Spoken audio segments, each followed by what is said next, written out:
Good morning, and thank you for joining us for today's Market Outlook. Joining me today is Emily from our trading room to tell us more about the recent developments. Emily?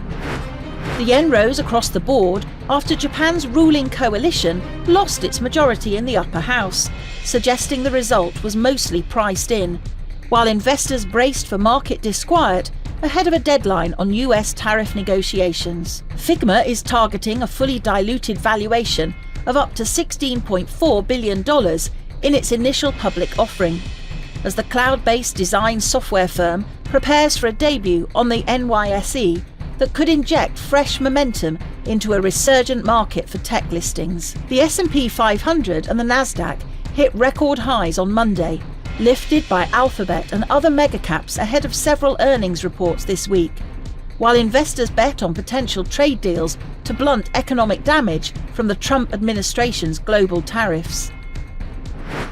The dollar-yen pair saw moderate losses in the last session.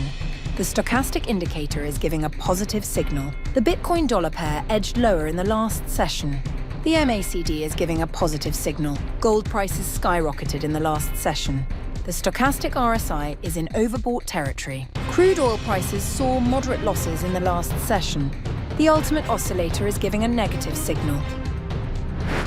In the days ahead, the economic calendar will include essential updates and key data releases. These high-impact events are expected to influence market behaviour and could lead to significant price movements. Understanding the importance of these releases is key for strategic planning. Whether outcomes meet, miss or exceed expectations, the market could respond in kind.